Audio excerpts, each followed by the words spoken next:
Em nome do Pai, do Filho e do Espírito Santo. Amém. Vinde, Espírito Santo, enchei os corações dos vossos fiéis e acendei neles o fogo do vosso amor. Enviai o vosso Espírito e tudo será criado, e renovareis a face da terra. Oremos. Ó Deus que instruís os corações dos vossos fiéis com a luz do Espírito Santo, fazei que apreciemos retamente todas as coisas segundo o mesmo Espírito e gozemos sempre da sua consolação. Por Cristo Senhor nosso. Amém. E aí, povo, como é que vocês estão? Vocês estão percebendo que meu cabelo cresce a cada segundo. Eu tô com vontade de raspar, mas tô com preguiça também. Então eu vou deixar grande assim. Quando os padres vão me matar, né? Mas tá grande. Mas tudo bem. A gente vai continuar os temas de fé. O Rodrigo já deu uma explicação boa sobre a fé. Eu vou falar agora de um aspecto importantíssimo da nossa fé, que não pode ser nunca renegado, nunca pode ser deixado de lado. Que é o quê? As Sagradas Escrituras, ou, como vocês conhecem, a Bíblia. Por qual a importância da Bíblia? Quem escreveu a Bíblia? A gente vai dizer assim, todos os profetas lá, Isaías, só teve um Isaías, foi Ezequiel que escreveu. Como? Aí vai ter seus amiguinhos na escola que falam assim, mas as pessoas da época nem sabiam escrever, o que é verdade, a maioria das pessoas não sabia escrever. Então quem foi que escreveu isso? Temos que saber que a Bíblia, as Sagradas Escrituras, foram inspiradas por Deus. Isso é a confirmação que a igreja dá. Todos os 73 livros que estão aqui na Bíblia, sabemos que é de inspiração de Deus, que é a palavra de Deus. Mas quem escreveu foi os homens. Não foi Deus com o dedinho dele lá do céu, um raio assim, uma tábua aí escrevendo. Isso foi os 10 mandamentos. Mas as Sagradas Escrituras, não. Quem escreveu foram homens inspirados por Deus para trazer uma mensagem. Eu estou aqui comigo o Catecismo da Igreja Católica, porque esse tema tem umas palavras difíceis, aí eu quero explicar bem para vocês e não quero errar. Mas tudo bem, continuando.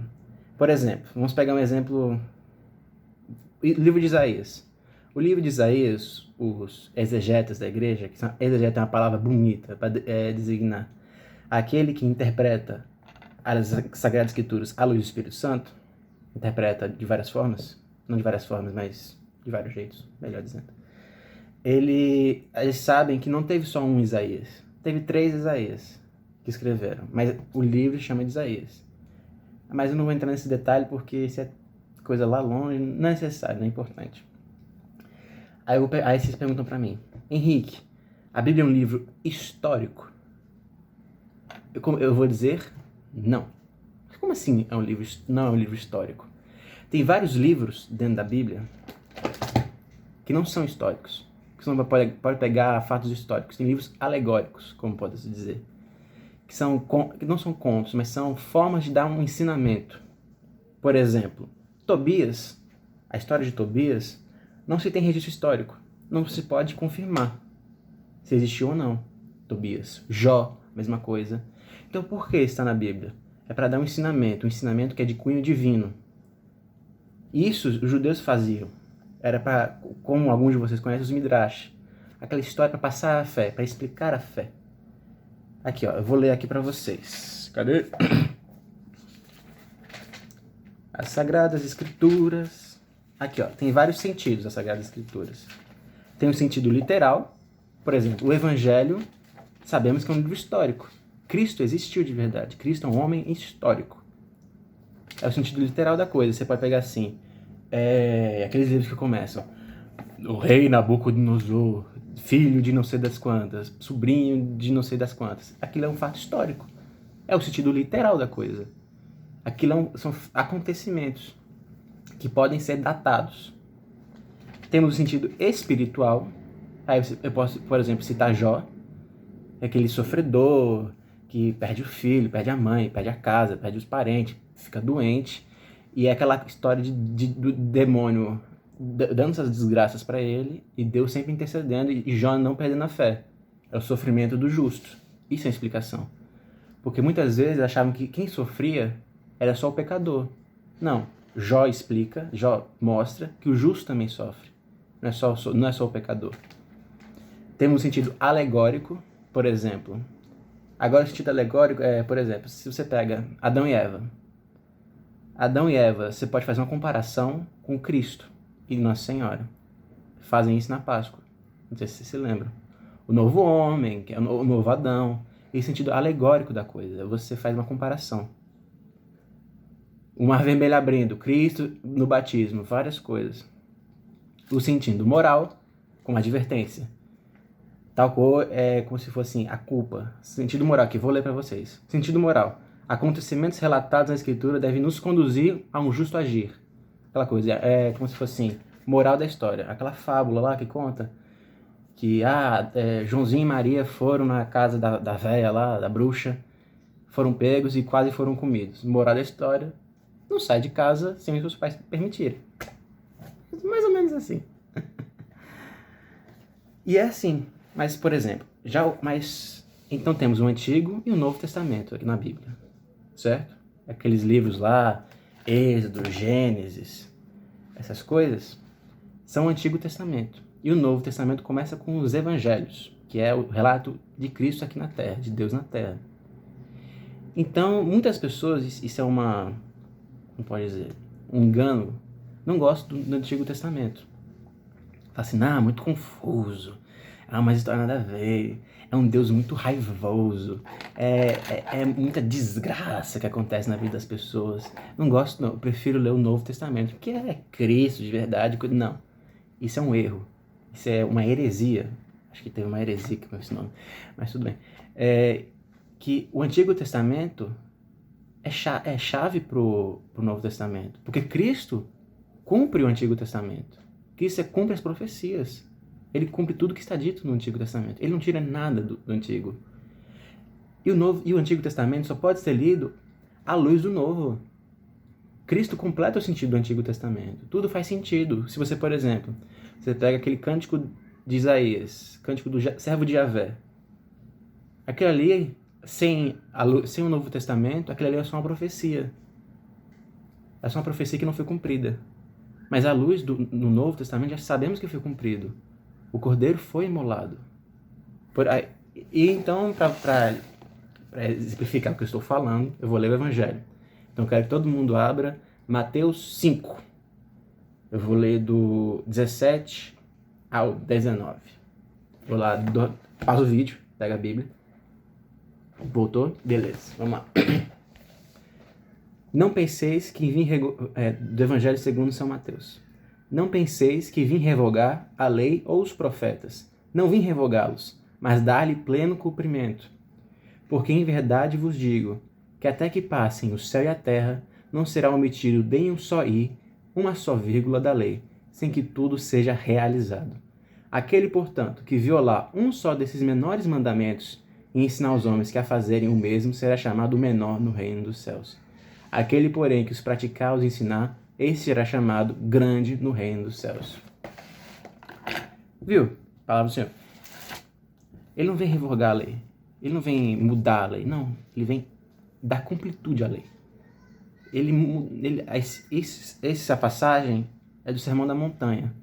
Ele pega os 10 mandamentos, Cristo, e destrincha eles, falando assim,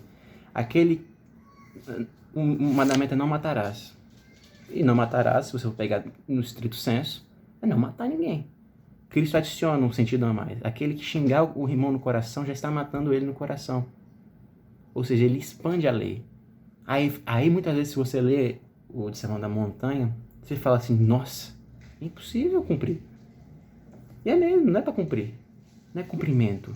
É para você viver na graça, é no amor. É você saber que Deus quer o seu melhor.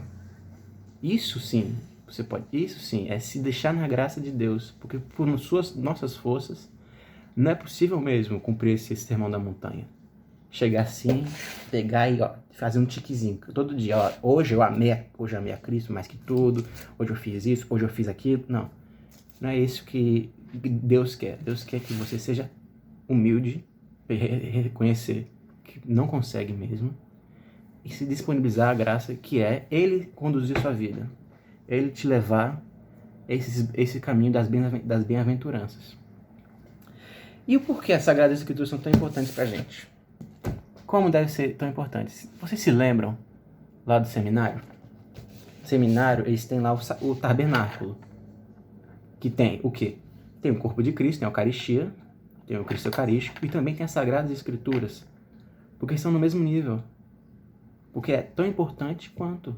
Porque o Cristo Eucarístico, sem um contato direto com a Palavra de Deus, sem um contato com as Escrituras, é vazio. Você não sabe o significado tão grande que é o Cristo Eucarístico sem uma palavra. Sem essa palavra. Por exemplo, a missa, para os coroinhas aí que estão me vendo, vocês sabem que tem a liturgia da palavra antes da liturgia eucarística. É necessário que você ouça um livro nos domingos, um livro do Antigo e do Novo Testamento e o Evangelho. O Evangelho são os 4 livros mais importantes da Bíblia. E como é que foi que escolheram esses livros da Bíblia? Foi na louca assim, chegou um cara, não, bota esse, não, bota aquele que eu gostei. Não. A igreja quer, qual é o nome da palavra? Receptáculo, não. Protetor, sei lá. É a igreja, que é onde habita o Espírito Santo, essa igreja celeste, fez um cânon. Os magistrados, os bispos lá, com os chapéus legais, a roupa bonitinha, fizeram um concílio e escolheram um cânon da igreja. Esse cânon é conduzido pelo Espírito Santo. Porque nós sabemos que Deus inspirou as Sagradas Escrituras. Mas tentar ler, tentar compreender as Sagradas Escrituras sem o Espírito Santo não adianta, porque o seu verdadeiro interpretador não é a gente, é o Espírito. Porque vocês lembram lá ano passado que a gente falava da revelação. Não é a gente que fica desfigurando, a gente que fica tirando o véu, não, de Cristo. Vamos pensar assim na noiva. Que a noiva chega com o véu assim, isso é noiva antiga, né? A noiva chega com o véu e o marido tira o véu, né? A gente não é o marido que tira o véu. Cristo é que tira o véu. Cristo que se mostra, Cristo que se revela pra gente. E a gente tem que estar lá contemplando a Cristo. Então quem interpreta as Sagradas Escrituras é o Espírito Santo.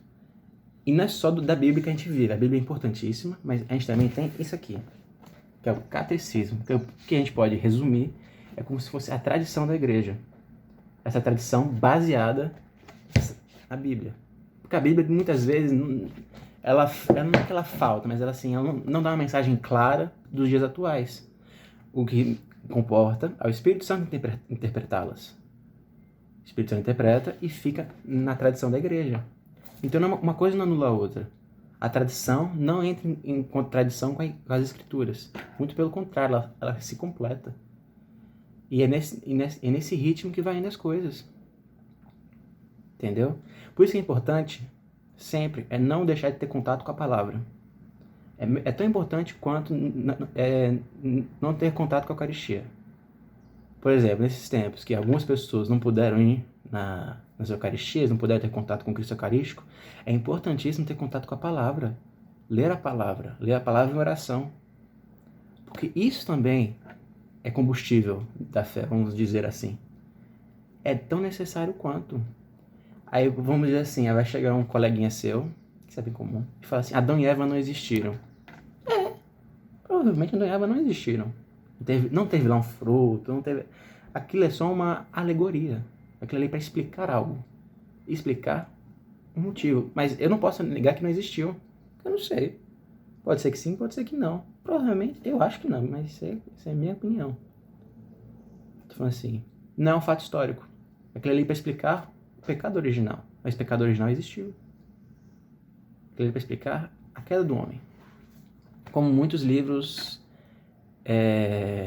dentro do Antigo Testamento são livros que os judeus escreveram no exílio da Babilônia, para não se perder a fé, para você poder ter uma passagem da fé para essas pessoas, porque elas estavam longe dos templos. Então esses livros ajudaram, como o livro de Tobias, como eu já falei. Eu acho que é só isso que eu tenho que falar hoje, né? Deixa eu ver, alguma coisa que eu esqueci? Novo Testamento. Gente. Então, agora, vamos fazer o seguinte. Daqui a pouco vai ter a reunião online, comigo, com a Bárbara e com o Rodrigo. Qualquer dúvida, fale com nós. Estaremos sempre reunidos. Em nome do Pai, do Filho e do Espírito Santo. Amém.